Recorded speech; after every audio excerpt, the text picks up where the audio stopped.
Right. Good evening, people. My name is JR and I am the FR I'm joined here by Marcelo and Sheldon. How are you guys? Hey, what's up? What's up? We're doing well. Doing All well. good, Eh, man. Thanks for having Good. us. Yeah, no problem, man. It's better times, better times. Marcelo, last time I spoke to you, we were talking about getting that consistency up. I saw you were talking about it on your show. Um, eh, Anybody doesn't know about it, Wenger's podcast, check that out on YouTube as well. But what's changed, man? These are happier times. I've been smiling recently. What do you think's changed in terms of the Arsenal? Well, I think the main thing is just making this team more of a team that is Mikel Arteta's, because there were still players that he wasn't quite sold on. He didn't see being part of the plan. And then obviously we had a huge, incoming 6 guys in the summer, all of them young, hungry, big potential, under the radar type signings. So I think there's just this new energy at the club where everyone wants to prove themselves and help each other, to Yeah, level up. no, definitely, definitely. Definitely been vast improvements, and it would take time to gel those 6 players in. Sheldon, I know you weren't the biggest Arteta fans when we last spoke, but even yourself surely would have to say that there's been a vast improvement. Are you happy now, Nah, bro? I'm happy Are with you results. on board with the process? I'm happy with results. That's what I'm gonna say.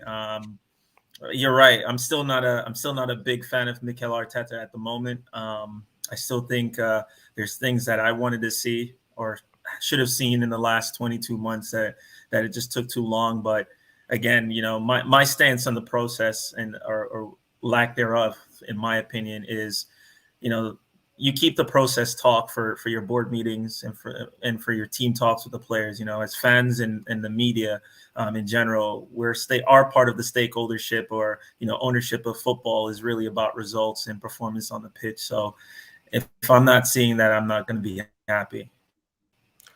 I'm just going to share something with you, and I'm hoping this is going to change Sheldon's thoughts on Mikel Arteta. So just let me know when you guys can see it. Let me for a second. Oops, there we go.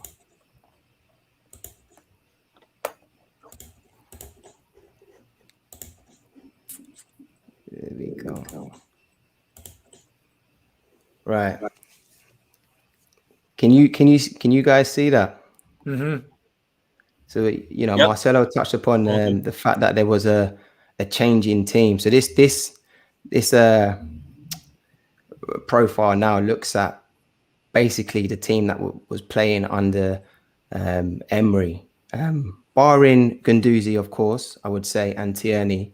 But you'll see from that team that in the starting lineup in the Leicester match, there's only 2 players that started in Aubameyang and Lacazette. And I would argue that there's 3 players, including Xhaka, that potentially would be starters under Mikel Arteta.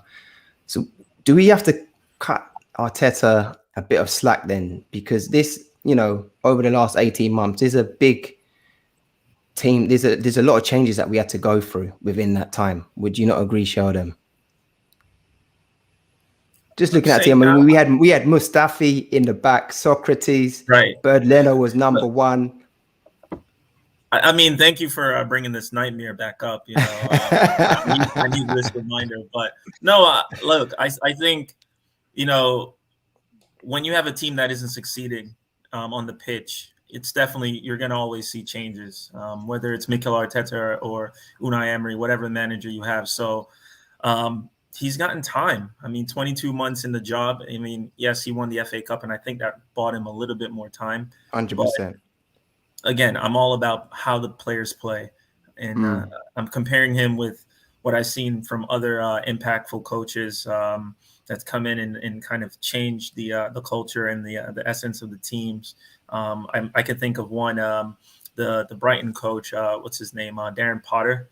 I think he's a you can see the type of influence that he's had on the team. Maybe not the Graham Potter. results at time. Yeah. Graham Potter. There you go. Sorry. Yeah. But definitely it's someone who you can see the style of play that they're playing. And with Arsenal Football Club, I just expected a little bit more from Arteta. So again, No, fair enough. I mean, one of the things that I felt in these, I mean, listen, when we're unbeaten in 9 games. I think we right. won 7 of those. There's been 2 draws and 6 clean sheets.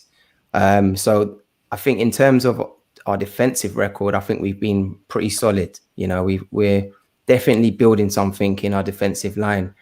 I would say in the last couple matches, certainly from the Villa match, we've seen improvement in our attacking play as well. Right. You know, I don't know if you want to touch upon that, Marcelo. Is that something you would agree with, or? Yeah, definitely. I mean, like you said at the beginning of the show, when we talked a while back, the consistency was the thing that was kind of driving a lot of fans crazy. And I think we're starting to see more of that. I'll start by saying, obviously, you know, Emery went on a 22 game unbeaten run, and That's facts. And then we conceded 30 shots to Watford. But I think that this defensive, structure we have now, I don't think that's going anywhere. Like, I think that we're going to have one of the best defenses in the Premier League for the next 8 years. If you look at the profile of our back five, we are going to be one of the best defensive teams for a long time. And now we're seeing early signs of consistency in attack.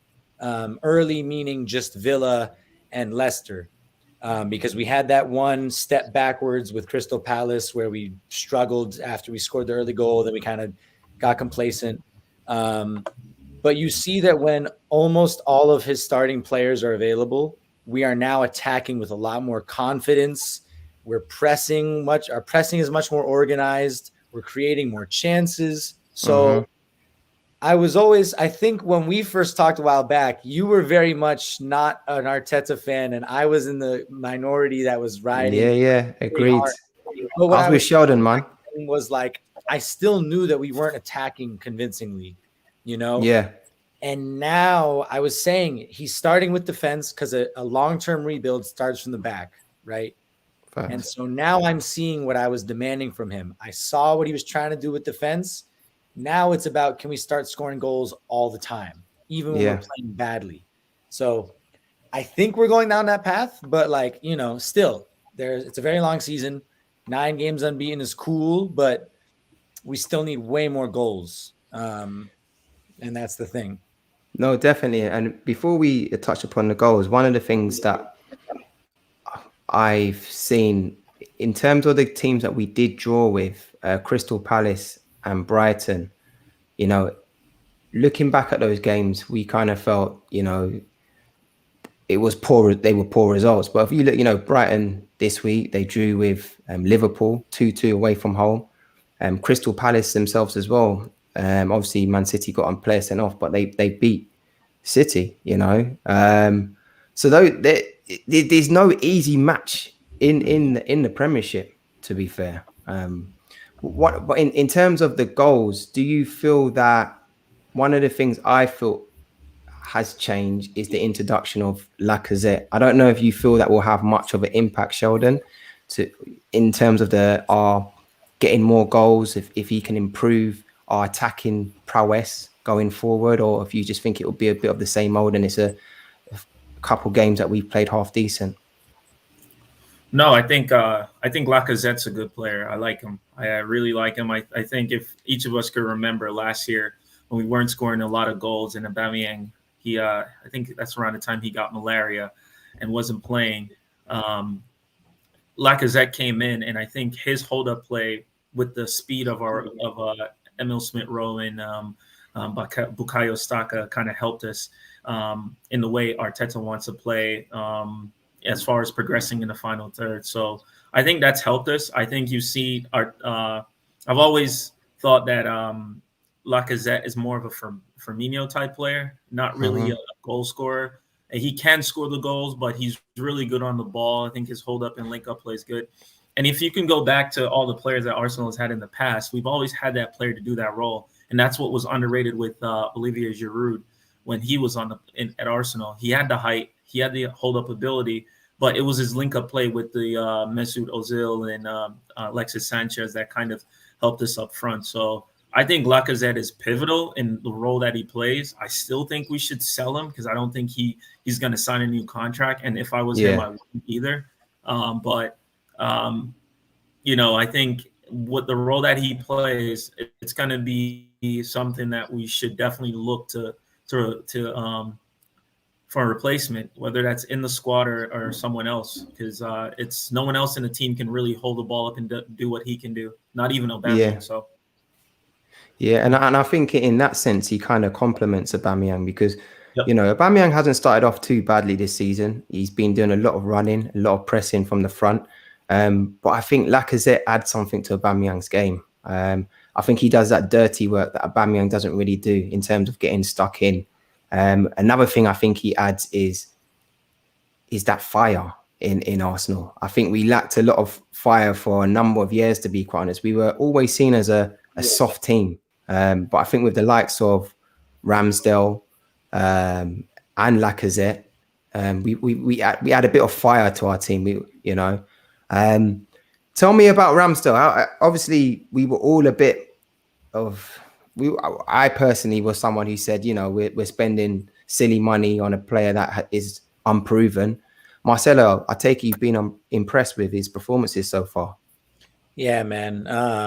I think I was also on the side of not, and by any means bantering him, but questioning where we were putting our money. But he immediately, proved, I think, everybody wrong. And I think before we even talk about what he brings, in what he brings, I forgot what it was like to have a goalkeeper with so much presence. Because Leno is a world-class shot stopper. I don't think he's by today's expectations of what a goalkeeper can do, I don't think Leno is necessarily world-class. I might be in the minority there. But Ramsdale, what he can do with the ball and what he can do in commanding a back line, those are the intangibles that he's bringing that I forgot were so important, because Bernd Leno, beyond shot stopping, he's not going to inspire a back four. He's not going to scream at somebody every time anyone even gets a shot off. The amount of urgency and energy he has is really exciting. And I think that almost as much as the saves he makes, which he's had some amazing saves, even if someone gets a half chance, like it's not even when they score. If someone gets a shot that's not even a great shot, he will berate our center backs. He will stand up and scream at them. Yeah. And you have someone like that who's holding you to a higher standard, I think it just makes the entire team raise their own standard. And the fact that he's only 23 years old, right? He's in the England squad, and I think he has a great shout now to be England's starting goalkeeper come the World Cup next year. I think he's one of the more underrated signings this summer. The one thing I'll say is all goalkeepers have a mistake in them, and he's young. Young goalkeepers have a mistake in them too. But I'm not tripping about that. A mistake will come eventually, but I still have seen enough from him that I know long-term he is more of an answer than Leno, and Leno's going to leave soon. So I'm happy. I was devastated about Emmy briefly, but now that I see everything Ramsdale brings, I think he's already better than Emmy with his feet. And Ramsdale's already got enough charisma for me that I'm really happy. And I think we have a perfect goalkeeper with our young back line, like I was mentioning earlier, for the next 8+ years. Yeah, no, definitely. I think, do you think then, you mentioned it briefly, do you think that we can forget about Emmy then? We don't have to bring him up again? Oh, yeah. Look, especially I personally have been a huge fan of him since he left even. But after the repeated talking to the press, after all of that, and then this isn't entirely related, but for Leno, when he was asked for Leno to say, I was surprised at how quickly Ramsdale started over me. You know what I mean? I'm not worried about the fact that we kept Leno over Emmy and then Emmy turned out better than Leno. Ramsdale, for me, he kind of alleviates all those worries. We just need to now focus on a backup goalkeeper because Leno's leaving. So we need someone who's going to compete with Ramsdale now that Leno's out the door. Yeah, no, definitely. Sheldon, is Ramsdale our best signing of the season so far, would you say? Yeah, it's definitely looking like it. Yeah. It's definitely looking like it. It's a surprise, but I think no one expected Ramsdale to start as early as he did. I mean, Bert Leno is not the best goalkeeper in the world, or the best in the league, but he definitely at Arsenal. I think he's gotten a fair bit of criticism, but some of it he's also been made out to be a scapegoat. One thing I would say is what Ramsdale has that Leno never really got was a consistent back four in front of him. Yeah, that's and facts. I remember I a lot showed of that games. team. I mean, it is what it is, Yeah. And I remember there's just a lot of games when Leno was, making the same shouts and the same screams.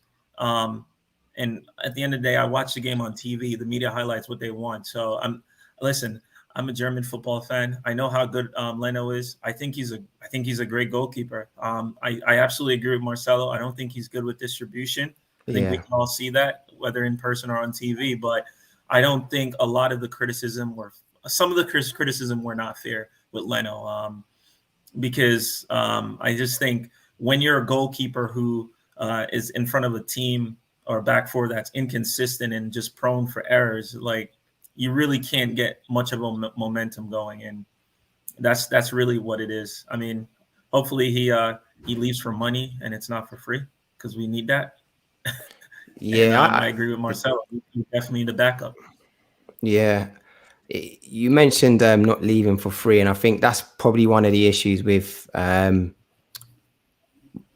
transfers at the moment. We've let a lot of players leave for next to nothing, and that's one of the things I would say Edu hasn't done so well, so to speak, or the board haven't done so well in terms of making money from our transfers. But Sheldon, surely you would agree with me to say that, in the start that we've made so far, or the improvements that we've made in the last 9 matches, that looking in hindsight in what Edu's done, were we a bit harsh on him? No, I think no. It's just one of those things where whoever came in the job next is going to have to take the heat. Edu, I mean, it's not Edu's fault that we had to pay Ozil to leave and pay all these players to leave and stuff. Like, those transfers were made before, he was at the football club, and whoever took over the reins after is going to take all the heat for just years of mismanagement of transfers and recruitment. So, but what I would say is, based on the summer, this is perhaps the best summer transfer wise. It's looking like it so far, in 9 games. And even if we lose the next 9 games, I don't think you can really go out and judge this transfer window until maybe next year. I think right now it's good. Anything that we get from these young players this year is going to be a plus. One player I like personally, I like that guy Lokonga, man. I think, I'm going to just jump off the cliff and say it. Next year, he's going to be one of the top midfielders in the league. Yeah. I think so. I think he's going to end up being, in the next 2 years, better for us than Partey. Then he's going to be a big player. You're taking it too far there. You said a lot now. You said a lot.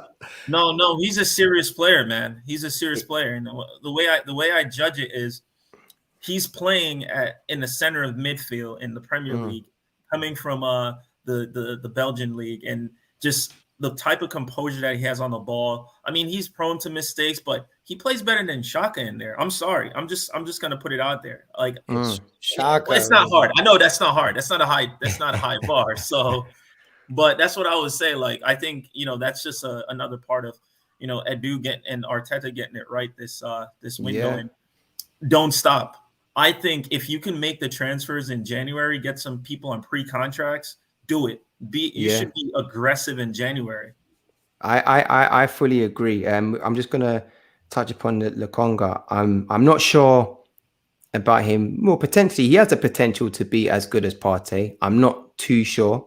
I would say one thing that Lokonga needs to do, I've been impressed with him as well, is adapt to the pace of the Premiership. I think sometimes he gets caught in possession, and I think that was against Palace when he lost the ball, and then they scored a goal. And then against Villa, he did it again, and they got it off, but it didn't cost us the same way. But yeah.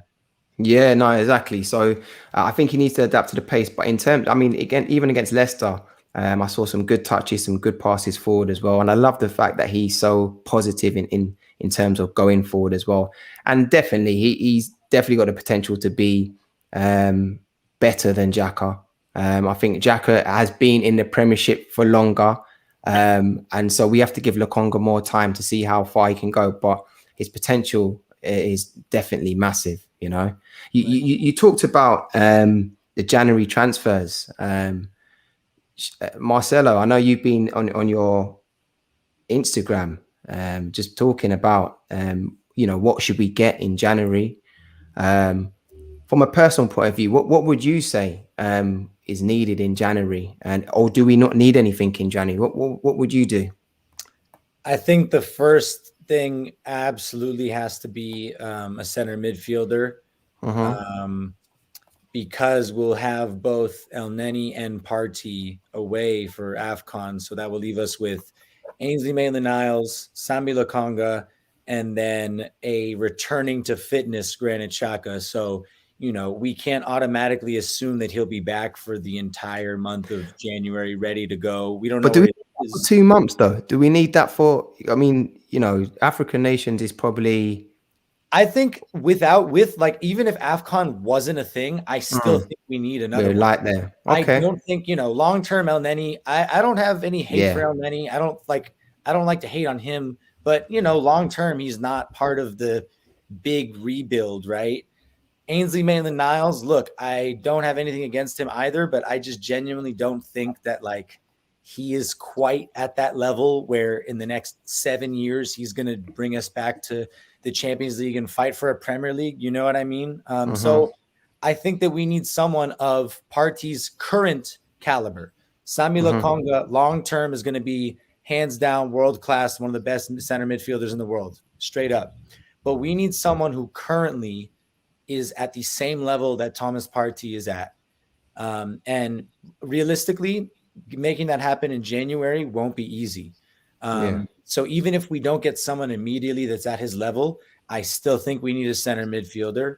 And then the other thing I'll mention briefly is a striker, if we can make it happen, because honestly, it wouldn't make sense to me. Now, yes, Gabon could get knocked out and most likely will get knocked out relatively early on in the tournament, just because, I mean, respectfully, they don't have a great squad besides Aubameyang. But even if it was only one game that Alba misses, if we were to sell Lacazette in the second week of January, we would be left with Balogun, Nketiah, and Martinelli as our striker options.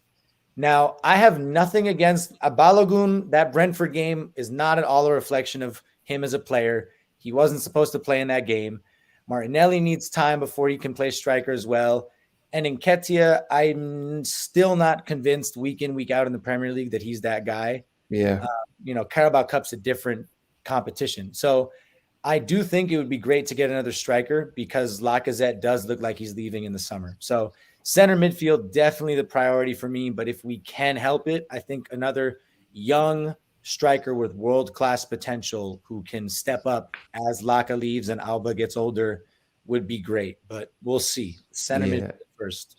Yeah, first, actually, for me personally, I know we argued with the right back position when we last fought, but I think I agree with those two positions that you brought up. I think the striker position is more important for me, if I'm honest with you, to replace, because I would want someone to come in maybe halfway through the season who's not having the pressure to kind of perform straight away from the get-go, because we've got the likes of Lacazette and Aubameyang.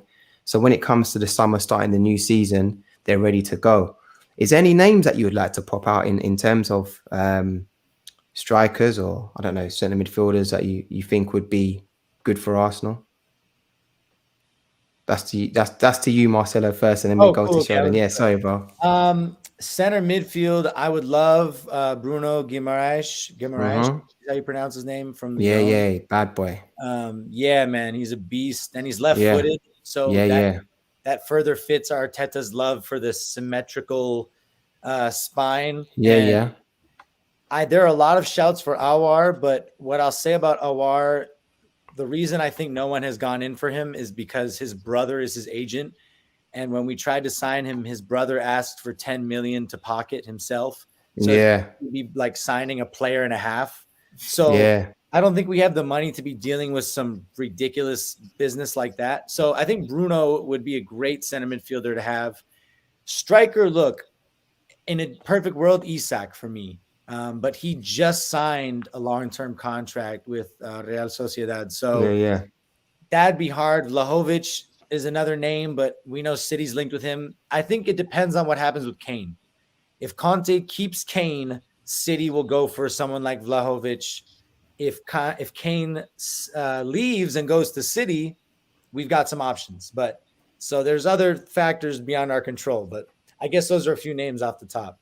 Yeah, no, definitely. And I think we're having a discussion, Sheldon, in regard to the Kane issue. Were you still kind of felt, I think, that Kane will go to City or still be on their books, or is still a credible person to be moving there? Do you still agree with that, or was that a moment last night? No, no, no, not at all. So the situation's kind of changed, right, with Conte coming in, but I still thought our conversation was really around the price tag of Jack Grealish, and it was around the price tag of Kane. And I pretty much said, into City, right, if you're buying a player, it's really what it's worth to the team that's getting that person, right? That's what the market is. So I'm saying Harry Kane is definitely worth 160 to City. Because if they win the Premier League, not the Premier League, the Champions League, who cares, right? Who cares how much they spend? And that's what they're really trying to do. So if they believe that's the player they should get, it is what it is. But enough about them, because they're going to get relegated one day anyways. No, to answer your Arsenal question, I've always been a big person the first person to say this, one of the first people to say is we need a striker, and that's going to be my main thing with the team. I think a big pickup for us, I know he's injured right now, is Calvert-Lewin. I'd like to see him at Arsenal. Okay, yeah, and the reason why I go there is, one, you have a player who's used to the league. He's at that right age where next year, do we really think we want to count on a 33-year-old Aubameyang to constantly bring the team, right? So we get that player, maybe, and another wild pick. He's coming from injury. It seems like I'm always picking another injury players, but Jimenez from Wolves. I'll just like to see a player who's like established in the Premier League who can carry the load, kind of help Aubameyang now. Isaac is good, but he's young also. I think he's 22 or 23. He's not used to the Premier League. He's unproven. And maybe if we get him in January, but like you said, it's not going to happen because he just signed a new contract, the type of money we're talking. I understand Calvert-Lewin might be even more money or just as much money, but at least I know I'm getting a proven talent. So striker for me is definitely priority number one. And if we can do that, look, I don't care if you have to back the Brinks truck up or whatever, the armored truck with all the money to Lacazette's house, you keep him for at least 2 more years because you know what you're getting in him. He knows the club. He knows the league. I would like to see him do more in the team. And if he wants to go, I want money. But at the same time, if you can't get someone in to in that world class or that not world class, but below tier right there to kind of develop at Arsenal, maybe that 24 to 26-year-old striker, stay with Lacazette and wait for Martinelli.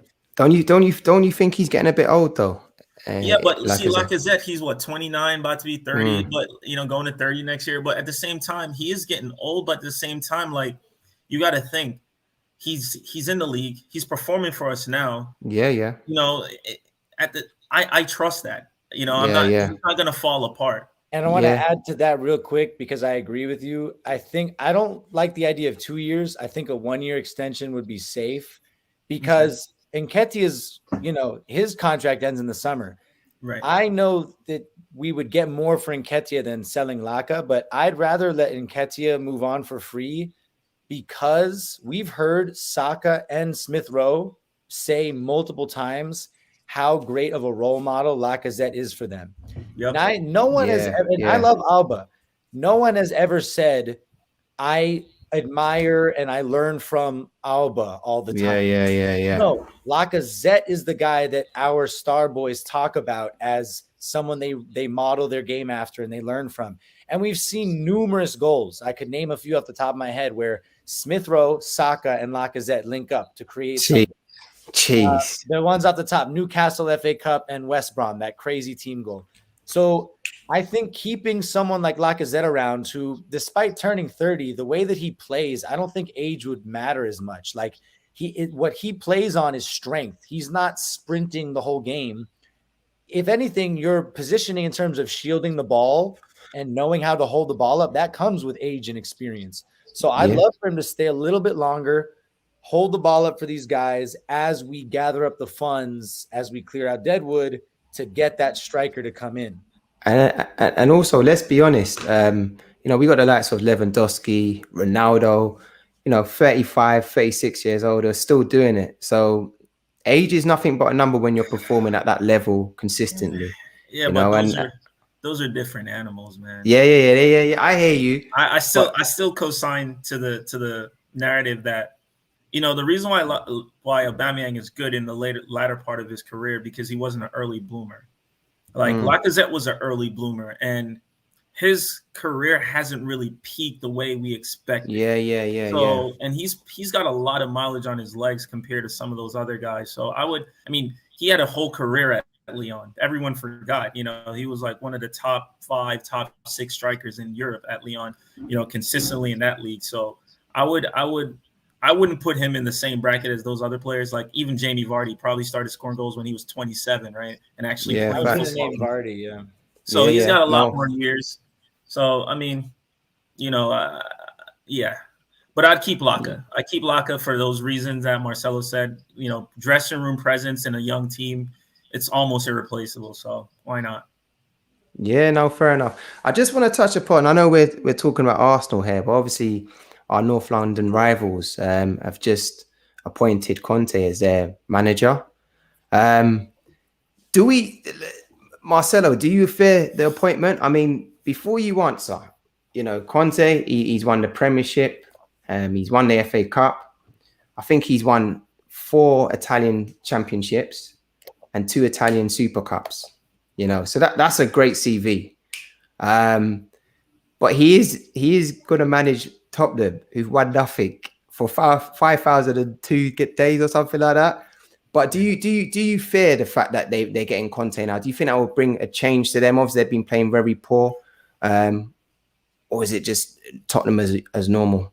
I think objectively, yes, they will be a better team. Conte, in my opinion, is top 3 managers in the world. He's I think definitely top 5. You can't say anything about him not being top 5. I think he's top 3, if not like top 2, with Klopp right now. So anyways, it's still Spurs, like you said. So in terms of this season, I don't think they're a factor in keeping us out of Europe. I think that as long as we continue focusing on ourselves, we have what it takes if we can maintain this consistency to finish top 6. Definitely. Next season, though, I do think that if we aren't as smart next summer as we were this summer, we definitely might start having, at least one eye on them. But again, that's with the caveat that Daniel Levy is a squid. He's so soft. He has no spine. So Conte clashes with bad ownership. That's why he left Inter. They were going broke. They couldn't give him what he wanted. So because Levy is the owner of Spurs, I'm not ultimately worried long-term, as well as the fact that Conte's a short-term manager. Yeah. The type building something for the next 10 years, 15 years. That's why they signed him on 1.5 years. They want quick success. So no, long-term, I am not worried. Short-term, I'm not really worried. Well, what about yourself, Sheldon? Worried or? Worried about Tottenham or Conte? Well, with Tottenham appointing Conte, do you think it will improve them? Do you think, we're obviously going for top 4, top 6. do you think that's going to give them the push they need? They're only 2 points behind us. Do you think that's going to give them the push they need to kind of finish above us? I mean, so let's be quite frank. Tottenham has finished ahead of us in multiple seasons, last couple seasons, right? So, I mean, it is what it is. That's with Mourinho, that's with whoever, a potato at the wheel, whoever it might be, right? So I'm not really worried about them because, like Marcelo said, we have our own process. It's not really about whether or not we fare Tottenham. I think if we do what we're supposed to do and continue our process, and I know I said, fans can't worry about process. This is where the board comes in hand. As fans, I don't really care. I don't care what Tottenham's doing. They could burn, they could do whatever. They could go Champions League, they could win whatever. At the end of the day, Arsenal Football Club needs to worry about Arsenal Football Club. And as fans, it's because when I look at Spurs, they have a good team. Let's be honest. They have good players. They are going to probably improve, but they're allergic to success. They are they don't know how to keep no, seriously, they don't know how to be successful. Yeah. They fired their manager the day before the cup final. Crazy. Like crazy. This is what we're talking about. So at the end of the day, the one thing I could say is he'll have an ability to recruit more players, but again, it goes back to their chairman if he's willing to invest. Yeah. And he hasn't really showed that. If he didn't show it with Pochettino, why would he show it with someone who hasn't really done anything? So, not worried. It is what it is. As a matter of fact, I'm thinking Arsenal. I'm putting Arsenal right now to finish ahead of them this season. Well, okay, so obviously we're keeping Arteta. You're not the biggest Arteta fan, but we have been playing some decent football recently. Where do you see this Arsenal getting this season? What is our potential? I say top 6. I'll go with top 6. And that's really broad, right? But and then it's really not because there's like 3 or 4 spots in there that's just solidified, right? There's like 3 great teams in the Premier League, and then everyone else is just good or above average. So I think top 6. If we get a Europa League spot and we win one of the cups, the League Cup or the FA Cup, I'll take it.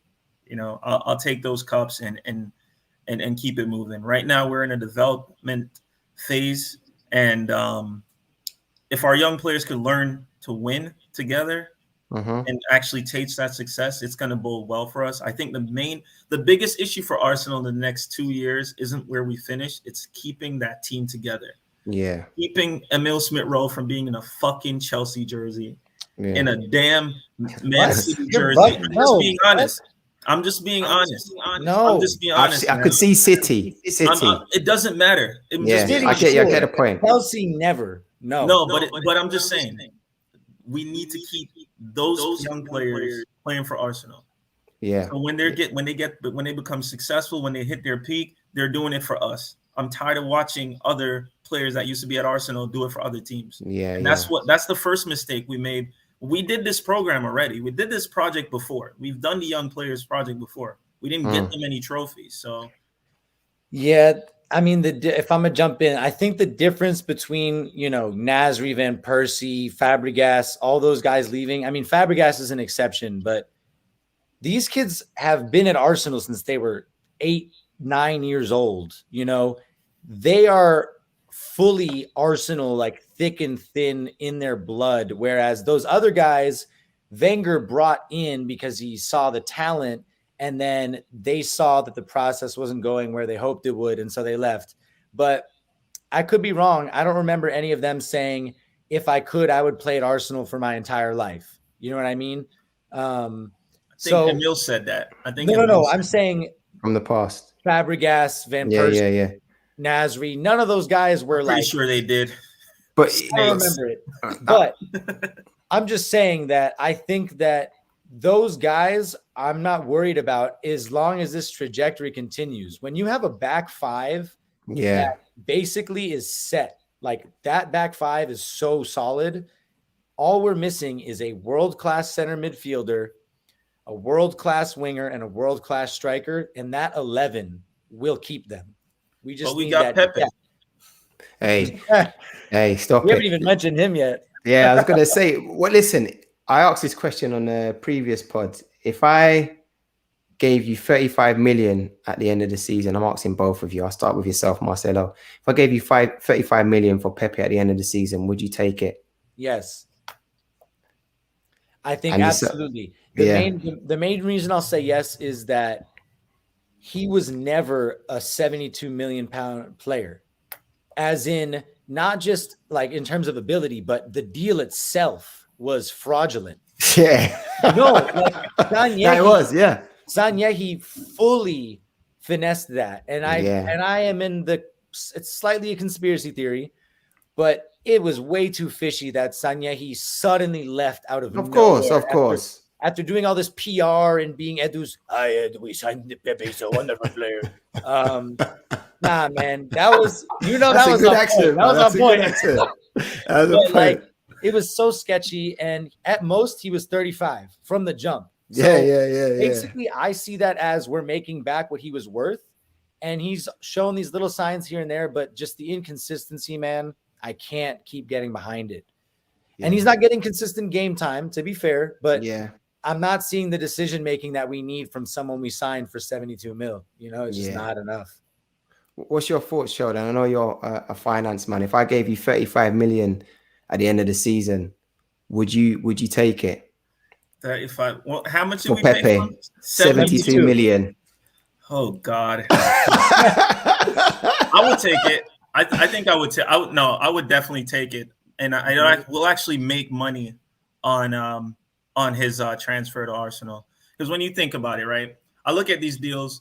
75 million, and it was a 5-year contract. You divide that by 5, you're roughly 14.4 million per year in transfer, not counting salaries. But if he leaves, you don't have to pay salary. If you get 35 mil, you're basically making more than what is remaining on his appreciated contract, right? You got to spread it over the years. So if you don't re-sign him, now if you re-sign him, now you're running into a loss, because now you have signing bonus, you have certain guarantees. So if you get 35 mil, you're making your money back. I always do that with player contracts. I always divided them across the years they're at the club. That's a good way of looking at it. Because you don't have to replace the player every year. The player isn't worth 75 million every year. He's worth 75 million one year, and you spread it over because he's going to be at the club.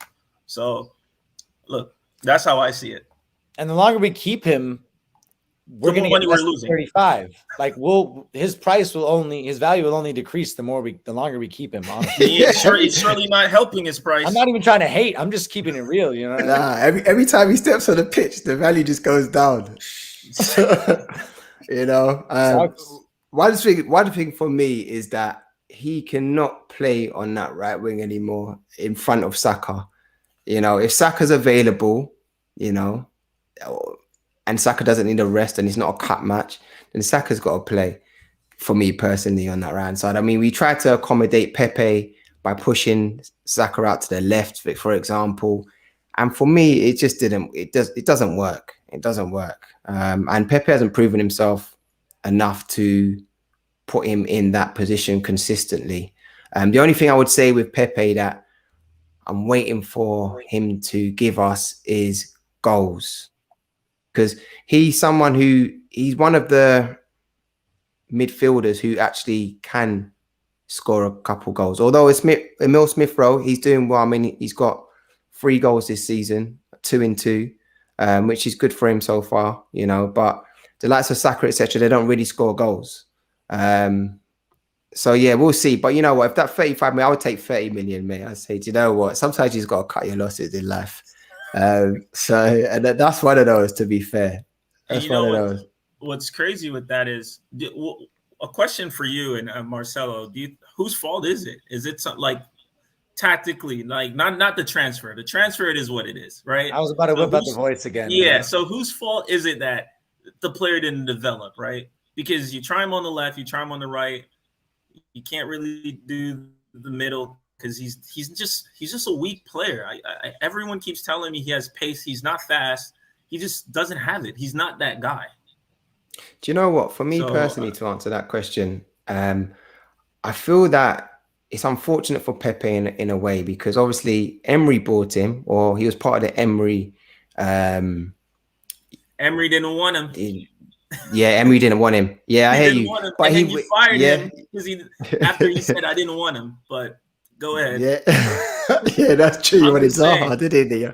I He forgot. wanted Zaha, which was a smart move by him. But hey, Yeah, I'm you happy we didn't get Zaha, but whatever. I think Cellini then, you know, it's got to be down to him, to be fair. And obviously he's left as well, because you brought him in and he wasn't a player that even the manager wanted at the time. You know, Arteta certainly doesn't fit into what Arteta's trying to do.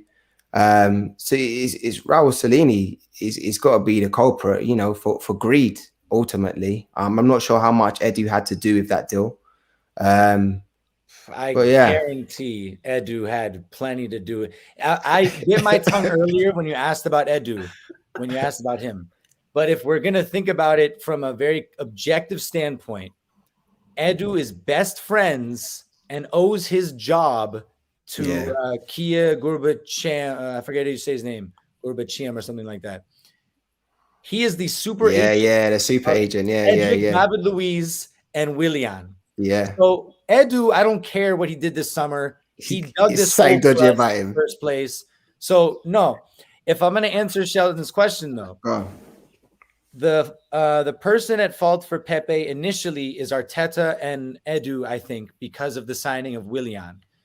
We had Pepe, who should have had his breakthrough season in theory, but then we signed Willian out of left field and we forced him into the squad over Pepe, where Pepe would have and could have been playing, right? Yeah. Pepe's a confidence player. When you see that you're a big signing and then they don't trust you and they bring in this proven Premier League player, that's going to mess you up mentally. So initially it was Edu and Arteta's fault. But then we stopped playing Willian. Pepe was our best player in the second half of last season. He was our best performing player. Yeah. So Pepe proved himself. But then when you come to this season, he has not taken his opportunities. And so now it's Pepe's fault, right? Because you've had 2 full years in England now. By this point, you shouldn't just be stat padding in the Europa League against Dunkirk or whatever those teams were, right? Like, you need to be able to really, like, when it matters. When it matters, you know, like not the most hilarious goal against Norwich. That was like the ugliest goal we've ever scored. But to be fair, he put it in. But right, like, we definitely we just got to move on, man. Like, it's unfortunate because it's not entirely his fault. His development was halted, but it's hard, you know? Yeah, no, fair enough. Listen, guys, we're going to wrap up shortly, but there's one more question I want to ask you guys. What we usually do, anything that's happening on social media or in the group chats, I try to bring it up on the podcast and just get people's point of views. It's a bit of fun, so don't take it too seriously. But I'm going to ask you a question now. Are you quizzing us? I'm not. No, it's not going to be the quiz this time. Okay. Yeah. Don't worry. I know you've been practicing for it. I was wondering. I was like, is he going to pull this? Is he going to pull this? I was not ready. I was not ready. No. All right. So can you see that? Yep, there now. So I'm just taking it back to 2013, the 24th of July to be precise. You know, when we submitted the bid of 40 million plus £1. My God. You know, obviously around that time, we had the likes of Giroud, the Ox, Cazorla, Wilshere, Mertesacker, Arteta himself in the team. You know, we had Champions League, etc. I just wanted to ask you the question in terms of the impact of a guy like Suarez coming in. Do you think that could have changed our future history, so to speak? Do you think that could have improved us in a way, take us to new levels? Or would it just be the same old Arsenal kind of just grabbing top 4 and then eventually coming out of the top 4? I'm gonna put that one to Sheldon first. So I would say it's a tough question. It's like a hindsight question, right? Yeah. So, I mean, I'd say no, because we were constantly making top 4, and who did we sign in lieu of that? Alexis Sanchez, who went to Barca because Barcelona got what's his name? Actually, that was like a trade for trade, and I think that happened a year after or something like that. But I don't think it would have made a difference. just for the fact that at the time, I don't think we had a team to compete. That was when we had the soft belly team. We weren't going to compete with the likes of I think the stronger team right at that point was Chelsea. I think United was coming off a title win. It wouldn't have been impactful. I think it probably would have hurt us because I think the players that we got was what we could have done better, or we did better with them than we would have done with Suarez. Because I love Sanchez to this day. I thought his impact at Arsenal was just amazing, Alexis. Yeah. So. Okay. No, fair enough. And Marcelo, we'll end with you, mate. How do you feel?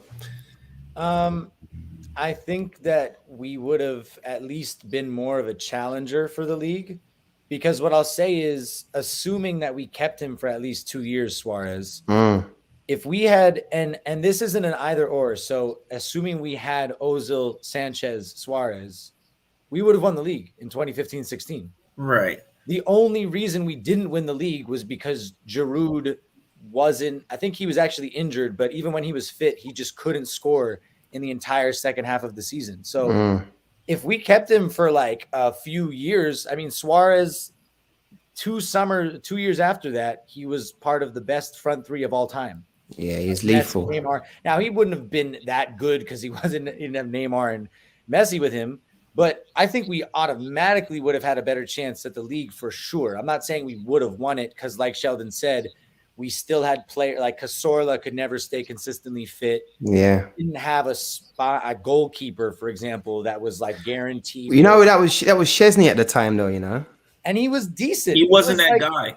He was really funny. He wasn't that funny guy. And cool, but if he was, we wouldn't have sold him.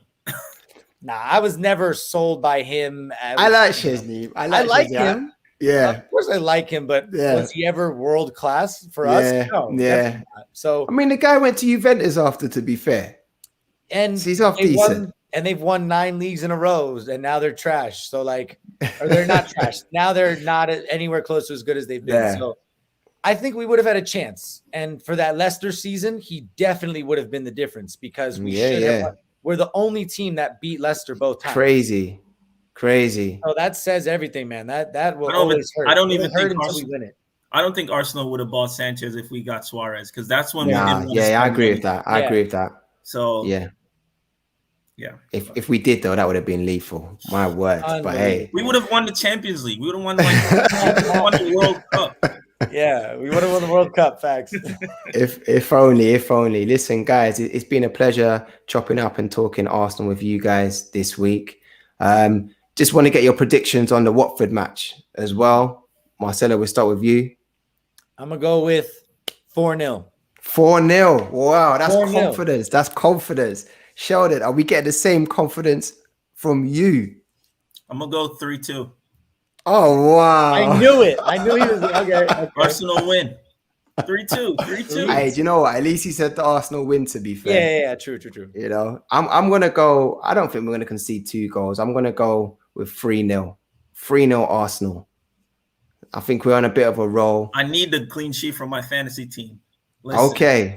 Listen, it's been a topic. Yeah, it's been a problem. Why are you not in the same league? Yeah. Well, there's a Wenger's House league. You can you're welcome to join, bro. But yeah, he's been really mad about our defending in the beginning of the season, but we're tightening it up, man. We have the most clean sheets in the Prem since like January, I think. Yeah. Listen, yeah. I got 6 points last week from Tommy, so I'll take it. And Tierney's coming back, so I have him in my other team, so I'll take it. I'll take the 6. I'll be honest with you. In my fantasy football team, I'm going to join your league as well.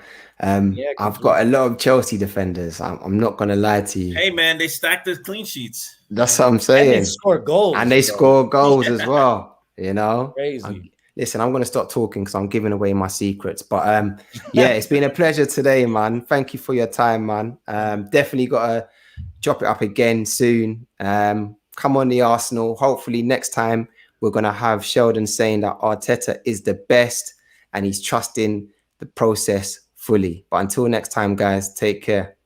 Thanks for having us, man. Thank you. No problem.